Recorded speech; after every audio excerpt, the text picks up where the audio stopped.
Hello guys, welcome back to Smart Traders Hub YouTube channel. I'm Pawan Patidar and I welcome you to Smart Traders Hub channel. Actually आज मैंने काफ़ी ज़्यादा extensive back testing की अभी तक कर ही रहा था। मैंने काफ़ी ज़्यादा पैरामीटर्स को चेंज किया, कोड में भी कुछ चेंजेस किए, then I tried to do it with a different stop loss और जो मेरा पुराना वाला प्रोजेक्ट चल रहा था उसके अंदर तो चल ही रहा था। क्योंकि मैं कुछ स्ट्रैटेजीज के कम अक्रॉस आया था जो मतलब बहुत ज़्यादा काम करती है और प्रॉमिसिंग दिख रही थी, जिस पे मैंने जब स्ट्रैटेजी को टेस्ट किया तो इट वाज़ रियली ल्यूक्रेटिव। मतलब ऐसा था कि लास्ट 10 इयर्स के डेटा के ऊपर भी वो प्रॉफिट लाके दे रही थी। जबकि ऐसा सिनेरियो होता नहीं है। जब आप लास्ट 10 इयर्स को टेस्ट करते हैं ना, तो ऐसा होता है कि कौन से ईयर में प्रॉफिट देगी, कौन से ईयर में लॉस देगी, क्योंकि मार्केट के डायनामिक्स तो हमेशा चेंज ही हो जाते हैं। मेरा कहने का मतलब ये है कि ओवरऑल ईयर वाइज़ वो प्रॉफिट दे रही थी and apart from that cumulatively उसने प्रॉफिट दिया। मतलब काफ़ी ज़्यादा प्रॉमिसिंग स्ट्रैटेजी है। तो मेरे को लग रहा है कि ठीक है, ये स्ट्रैटेजी अपने को मिली है, तो इसको हम लाइव मार्केट में अप्लाई करके देखते हैं। मैं सोच रहा था पहले कि डेमो ट्रेडिंग के साथ जाएँगे, बट डेमो ट्रेडिंग के साथ इश्यू ये है कि हमको वो इमोशंस नहीं आ पाएँगे, वो फ़ील नहीं आ पाएगा। अल्टीमेटली हम क्या है, मार्केट में हैं, तो हम अपनी साइकोलॉजी को भी तो टेस्ट करेंगे। तो हम क्या करेंगे कि हम लोग ना डेमो ट्रेडिंग की ओर ना जाते हो। डेमो ट्रेडिंग कब हेल्पफुल होती है? जब हमारे पास ऑलरेडी एक स्ट्रैटेजी चल रही है मार्केट में और हमको दूसरी स्ट्रैटेजी डेमो ट्रेडिंग पे डालनी है। तो बैकएंड में डेमो ट्रेडिंग पे चलती रहती है। वो कर सकते हैं और बेसिकली अभी एक स्ट्रैटेजी मिली है, 2 स्ट्रैटेजी बेसिकली, तो दोनों स्ट्रैटेजी को मैं इम्प्लीमेंट करके देखूँगा मार्केट में कैसे वर्क कर रही है। मैं सोच रहा था पहले कि हम लोग ऑप्शन सेलिंग के साथ जाते हैं, बट सेबी का जो नया रूल आया उसके बाद तो मेरा सेलिंग से मन ही उठ गया है। क्या कर दिया यार भैया आप लोगों ने, मतलब एक्सपायरी थी तो एक्सपायरी पे एटलीस्ट ठीठा-ठीके तो खाने देते हैं, वो ठीठा-ठीके भी छीन लिया। अब ठीठा-ठीके छीन लिया तो अभी क्या है, हर एक एक्सपायरी तो होगी नहीं, तो वो वाली अपॉर्च्युनिटी तो रही नहीं। तो मैं सोच रहा हूँ क्यों ना इस स्ट्रैटेजी को थोड़ा-सा बाइंग में ट्विक करूँ मैं, क्योंकि ये वर्क कर रही है। मैं एक्चुअली जो स्ट्रैटेजी टेस्ट करता हूँ, मैं इंडेक्सेस पे टेस्ट करता हूँ, कि मतलब इंडाइसेस पे अगर वो वर्क कर रही है, इंडाइसेस मुझे प्रॉफिट निकाल के दे रही है, तो ऑप्शन में तो वो होगा ही होगा। क्योंकि वो तो अल्टीमेटली वहीं से आता है ना, अंडरलाइंग एसेट तो वही है, वहीं से यहाँ प्रीमियम सब चीज़ें डिसाइड होती है, वॉलेटिलिटी सब चीज़ें।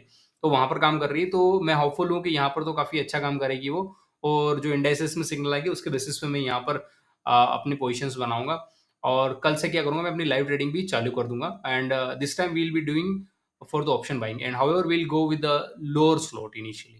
क्योंकि हम लोगों को 1 महीने पूरा टेस्टिंग करना है, हम डेमो ट्रेडिंग पे नहीं जा रहे, तो then we have to do the with the lower lots actually, ऐसा नहीं है, पूरा पैसा नहीं डालना कभी भी। तो लोअर लॉट्स के साथ हम जाएँगे मार्केट में और देखेंगे कि कितना-कितना आरओई आ रहा है, कैसे-कैसे आ रहा है और उसको जब 1 महीने का जो रिज़ल्ट आ जाएगा, that would give us a clear cut picture कि where this strategy is leading to. तो ठीक है, मीनव्हाइल आई विल डू के I will just back test my other strategies also. और बैक टेस्टिंग में बस वही रहता है, टाइम बहुत ज़्यादा लग जाता है यार। आज पूरा दिन भर हो गया, मैं वीडियो तक नहीं बना पाया, कुछ नहीं कर पाया, सुबह से जस्ट बैठा हुआ हूँ, ये ट्वीक कर रहा हूँ, वो ट्वीक कर रहा हूँ, ऐसा डेटा में ले लो। It's hell lot of work actually. Videos भी नहीं आ पाता, ना ट्रेडिंग हो पाती, कुछ नहीं हो पाती। वो पूरा उसी में बहुत ज़्यादा समय चला जाता है। तो जो रिसर्च और डेवलपमेंट वाला पार्ट होता है ना, वो बहुत हेक्टिक हो जाता है। अगर एक ही पर्सन वही है कि वन मैन आर्मी हूँ मैं यहाँ पर। वीडियो भी मैं ही बना रहा हूँ, बैक टेस्टिंग मैं ही कर रहा हूँ, ट्रेडिंग भी मैं ही कर रहा हूँ, एडिटिंग तो डे वाला तो मैं ही कर रहा हूँ, जो डेली डालता हूँ। तो बहुत सारी चीज़ें क्या है, बहुत ज़्यादा हर्डल हो जाता है। फिर उसके ऊपर फैमिली का भी काम रहता है, ऑफ़िस का काम रहता है, तो बहुत सारी चीज़ें क्या है कि मिंगल अप होती जा रही है। तो इन सब चीज़ों को थोड़ा-सा स्ट्रीमलाइन करना बहुत ज़्यादा ज़रूरी है। तो कल से मैं क्या करूँगा कि अभी जो नई स्ट्रैटेजी मैं लेके आया हूँ, उसको मैं मार्केट में टेस्ट करूँगा with lower lots and I will be in the market, I will be sharing you with my journey, जो भी रहेगा कि यार sharing with you my journey. Actually उसमें क्या रहेगा, जो भी रहेगा, चाहे प्लस रहने दो, माइनस रहने दो। द थिंग इज़ कि आपके साथ में एक लाइव एक्सपीरियंस कि आदमी कैसे सीखता है, कैसे ऊपर जाता है, कैसे वो टेस्ट करता है, कैसे वो साइंटिफिक मेथड को अडॉप्ट करता है, कैसे वो मासेस को अडॉप्ट करता है, कैसे उसकी साइकोलॉजी रहती। ट्रेडिंग इज़ नॉट अबाउट कि ठीक है, आपने यहाँ पोज़ीशन बनाई, यहाँ स्क्वायर ऑफ कर ली। It's not that easy actually. It's like recognising the patterns which are occurring more times in market with risk management है ऑब्वियसली, क्योंकि जब वो पैटर्न नहीं बनेगा then your draw down will happen and that draw down has to be limited to something actually. तो वो सब चीज़ें हैं और इन सबको करेंगे तो लेट्स सी कि कहाँ तक जाती है नहीं है। और आप बोलेंगे कि क्या ये स्ट्रेटजी हायर कैपिटल पे वर्क करेगी? See slippage and two things we have to keep in mind while back testing. One thing is slippage and the other thing is your जो भी आपका ब्रोकरेज लगता है वो। स्लिपेज का अभी मैं कंसीडर नहीं कर पाई क्योंकि मैंने उसमें ज़्यादा लॉट लिए नहीं थे और ज़्यादा लॉट अगर उसमें लगाता भी तो भी मेरे पास कुछ लॉजिक लगाना पड़ेगा जो उस प्राइस को हायर करता जाए अल्टीमेटली क्या होता है। But anyway we are going with the lower capital so not not a issue right now. और बाद में होता है तो वी विल सी कि कैसे उसको अपन काउंटर कर सकते हैं करके अल्टीमेटली। एनीवे जो भी है, तो मैं एक्चुअली जो बैक टेस्टिंग करता हूँ वो क्या करता हूँ, इंडेक्सेस ले लेता हूँ। मैंने बेसिकली पहले मैं 5-6 इंडेक्स ले रहा था, इंडिया विक्स भी ले रहा था। इंडिया के साथ मेरे पास 6-7 हो जाते, बैंक एक्स भी लिया तो 6 हो गए और 1 इंडिया विक्स 7 हो जाते थे। बट अभी मैंने ड्रॉप करना चालू कर दिया, इंडिया विक्स को ड्रॉप किया और क्योंकि एक्सपायरी कम हो गई तो कोई मतलब नहीं उनमें बैक टेस्ट करने का। मेरा ऑप्शन में ट्रेड करने की मर्ज़ी थी। इक्विटी में आता है, इक्विटी में प्रॉफ़िट आता है। मैं आपको शो कर दूँगा बैक टेस्ट में बहुत सारी स्ट्रैटेजी वर्क करती है but the returns are lower ultimately. तो बस वो रिटर्न्स के लिए ही जा रहे हैं हम लोग ऑप्शन बाइंग में। I know you will say कि इट इज़ रिस्की, हाँ, तो with stop loss we have to work actually. Risky तो होगा, स्टॉप लॉस बिना अगर काम किया तो वी आर गोन एक्चुअली। तो स्टॉप लॉस की भी इसीलिए मेथड्स आपके साथ में लाके शेयर करता रहता है वोलेटिलिटी बेस्ड, क्योंकि वो सब चीज़ें मैं खुद टेस्ट कर रहा हूँ। टेस्ट नहीं करूँगा तो भाई मैं कैसे आऊँगा मार्केट में ऊपर निकल के? तो वो सब चीज़ें मैं भी सीखता हूँ और सेम चीज़ आपके साथ में शेयर करता हूँ। तो जो भी होगा कल से हम अपनी लाइव ट्रेडिंग स्टार्ट कर देंगे और जो भी रिज़ल्ट रहता है वो मैं आपके साथ में कंटिन्यूअसली शेयर करता जाऊँगा। एक तो मैं आपको यूट्यूब पे अपडेट देता हूँ और मेरा टेलीग्राम चैनल है वहाँ पर भी करता हूँ। तो मेरा कोई पेड टेलीग्राम चैनल नहीं है, कोई पेड नहीं है। It is just I am sharing my journey. It's नहीं कि मैं अपना टिप्स-विप्स सब चीज़ें दे रहा हूँ, कुछ नहीं है, ऐसा कुछ नहीं है। I am sharing my journey. Actually क्या होगा जब मैं आपके साथ में रोज़ शेयर करूँगा, मैं आपके साथ में ट्रांसपेरेंट रहूँगा, तो उसमें क्या होता है लोग जब ट्रांसपेरेंट रहते हैं तो it is more helpful to them also.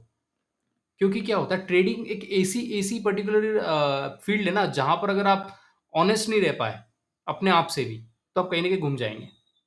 घूम जाने से मेरा मतलब है कि आप कुछ ऐसी चीज़ें करेंगे जो लीगली भी सही नहीं है, ethically, morally it's not right actually. What I find it interesting कि अगर आप बिल्कुल ऑनेस्ट रहेंगे, ट्रांसपेरेंट रहेंगे, तो वो बहुत अच्छा होता है। हाउएवर यू वुड से कि कुछ ट्रेडर्स हैं जो पहले ऑनेस्ट रहते थे, बाद में उन्होंने चेंज कर लिया।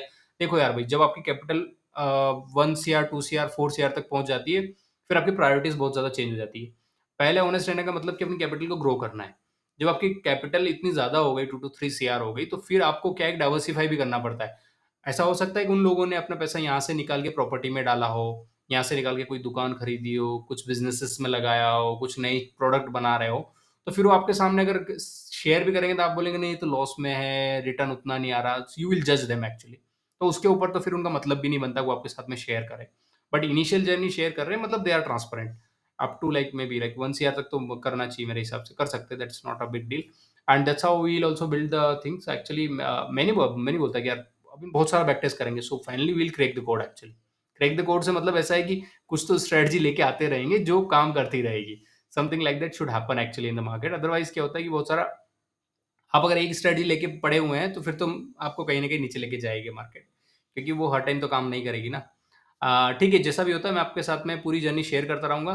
Thank you guys for watching this video. कल मिलते हैं, तब तक के लिए हैप्पी ट्रेडिंग।